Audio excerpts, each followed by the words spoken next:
জুলাইয়ের পরিবর্তে ৩ মাস এগিয়ে এপ্রিল থেকে অর্থবছর শুরু করার প্রস্তুতি নিচ্ছে সরকার। অর্থনীতি বিশ্লেষকরা এমন সিদ্ধান্তকে স্বাগত জানালেও হিসাববিদরা বলছেন এতে বাড়বে সরকারের ব্যয়। সেই সঙ্গে বর্ষা মৌসুমের প্রতিবন্ধকতার সময়ও আগের তুলনায় অন্তত ২ মাস বেড়ে যাওয়ার শঙ্কাও আছে।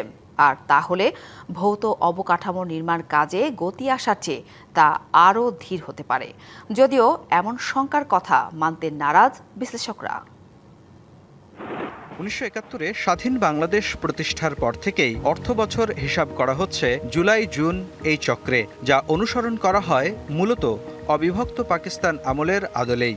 এর আগে ১৮৬৭ সালে সর্বপ্রথম এপ্রিল মার্চ চক্রে অর্থবছরের হিসাব চালু করে ব্রিটিশ সরকার, যা ১৯৫৯ সালে পরিবর্তন করে জুলাই জুন নির্ধারণ করে অবিভক্ত পাকিস্তান সরকার।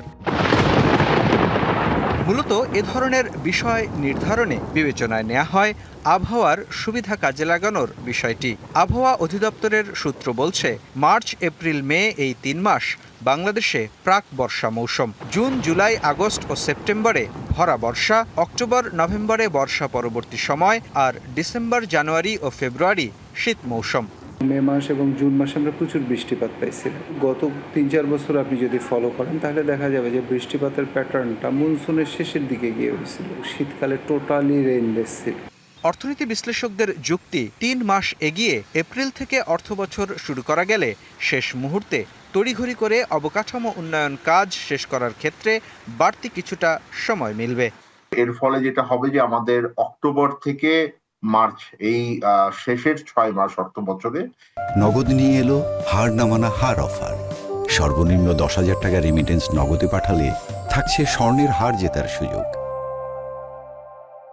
এইটা মোটামুটি শুকনো মৌসুমে হবে এবং আমাদের যে উন্নয়ন প্রকল্প আছে তার একটা বড় অংশ যেহেতু ভৌত অবকাঠামো, বিশেষ করে রাস্তাঘাট, তখন এগুলো করা হয়তো সহজ হবে এবং এটার গুণগত মানটা তখন হয়তো আরো ভালো থাকবে, এটাই আমরা আশা করি। যদিও এমন যুক্তির সঙ্গে একমত নন হিসাববিদরা। তাদের মতে ৩ মাস এগিয়ে আনলে উন্নয়ন কাজের গতি আরও কমার ঝুঁকিও আছে। এটা একটা সিরিয়াস ইম্প্যাক্ট হবে, বিশেষ করে রাজস্ব আদায়, রাজস্ব নির্ধারণ। এটা তো একটা বাটন টিপ দিয়ে অর্থ বছর চেঞ্জ করা, ক্যালেন্ডার উল্টিয়ে আনা, এটা তো তা না। এটার সঙ্গে অনেক কিছু জড়িত। অর্থনীতির সঙ্গে আমাদের বর্ষার সিজন, শীতের সিজন, যারা এটা করতেছেন আমি মনে করি তারা আসলে এটা ইম্প্যাক্ট অ্যাসেসমেন্ট করেন নাই। আর পুরো বিষয়টি বাস্তবায়নে সরকারকে গুনতে হবে বাড়তি অর্থ। যদিও অর্থনীতি বিশ্লেষকদের মতে আর্থিক সুবিধার তুলনায় সে খরচ খুব বেশি নয়। আগামী ৩ বছর ৫ বছর যে পরিকল্পনা আছে সেটাও তো জুলাই টু জুন। তো এই পরিকল্পনাগুলোকে তাকে সবকিছু কারেকশন করতে হবে।